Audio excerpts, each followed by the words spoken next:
Chapter 6 ऊष्मागतिकी thermodynamics. ठीक है, देखो ये यूनिट ही अलग है। ये यूनिट होती है ऊष्मागतिकी, यानी भौतिक विज्ञान, वो रसायन विज्ञान की या भौतिक रसायन जो होती है उसकी यूनिट है ऊष्मागतिकी थर्मोडायनामिक्स। ठीक है, तो देखो ऊष्मागतिकी से कहते हैं कि भौतिक रसायन की वह शाखा जिसके अंतर्गत ऊर्जा का स्थानांतरण और ऊर्जा के रूपांतरण का अध्ययन किया जाता है, ऊष्मागतिकी कहलाती है। ऊर्जा किसी मनुष्य या मशीन की कार्य करने की क्षमता ऊर्जा कहलाती है। ऊर्जा संरक्षण के नियम के अनुसार ऊर्जा न तो उत्पन्न की जा सकती है और न ही नष्ट की जा सकती है। ऊर्जा का एक रूप से दूसरे रूप में रूपांतरण किया जा सकता है, यही ऊर्जा संरक्षण का नियम है।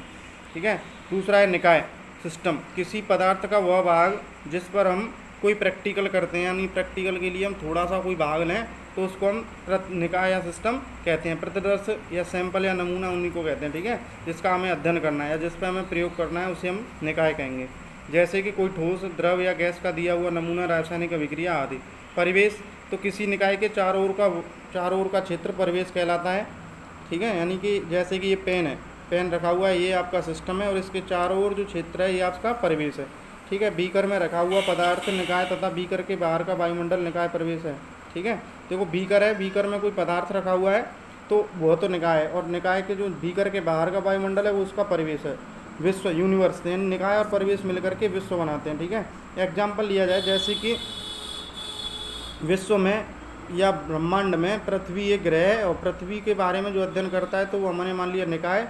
और पृथ्वी के चारों ओर जो सराउंडिंग यानी कि ब्रह्मांड स्थित है, जो सौरमंडल, उसको हम क्या कहेंगे, विश्व, परिवेश। ठीक है, वो दोनों मिलकर के क्या बनाते हैं, विश्व बनाते हैं। उसके बाद आता है निकायों के प्रकार।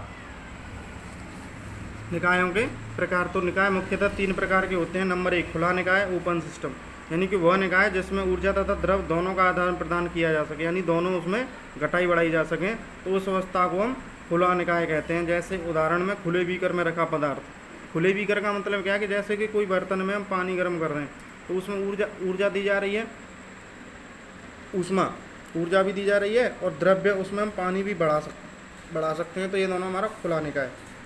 उसके बाद दूसरा है बंद निकाय, क्लोज सिस्टम, तो वह निकाय जिसमें ऊर्जा आदान प्रदान की जा सकती है परंतु पदार्थ का विनिमय नहीं किया जा सकता, बंद निकाय कहलाता है। जैसे कि बंद फ्लास्क में रखा पदार्थ। देखो, बंद निकाय का मतलब है ऊर्जा तो दी जा सकती है लेकिन पदार्थ नहीं दिया जा सकता, तो वो बंद निकाय कहलाएगा। जैसे कि बंद फ्लास्क में रखा पदार्थ, तो फ्लास्क बंद कर रखा है ऊपर से, उसमें हम उसे गर्म कर सकते हैं, ऊष्मा दे सकते हैं, लेकिन उसमें पदार्थ नहीं मिलाया जाए। जैसे कि कुकर में जब हम खाना पकाते हैं तो उसमें ऊर्जा दी जाती है, उसमें खाना हम घटा बढ़ा नहीं सकते क्योंकि वो बंद रहता है ऊपर से। तीसरा आता है विलगित निकाय, वह निकाय जिसमें ऊर्जा तथा पदार्थ दोनों का आदान प्रदान नहीं किया जा सकता है, विलगित निकाय कहलाता है। उदाहरण बंद थर्मस में रखा पदार्थ, यानी थर्मस जो होता है उसमें हम गर्म पानी या चाय जो भी रखें तो गर्म ही रहती है, यानी उसमें से ऊष्मा जो है न तो बाहर निकलती है ना अंदर जाती है, और न उसमें जो पदार्थ है वो घट बढ़ सकता है, तो ये हमारा विलगित निकाय कहलाता है। समतापी परिवर्तन, यानी स्थिर ताप पर किसी निकाय में होने वाला परिवर्तन समतापी परिवर्तन कहलाता है, जिसमें निकाय का ताप स्थिर रहता है। रुद्धोष्म परिवर्तन, जब निकाय में ऊष्मा का प्रवाह न होने पर परिवर्तन होते हैं, उस रुद्धोष्म परिवर्तन कहलाते हैं। इस परिवर्तन में निकाय का ताप परिवर्तित होता रहता है, यानी अर्थात इसमें निकाय की ऊष्मा स्थिर रहती है।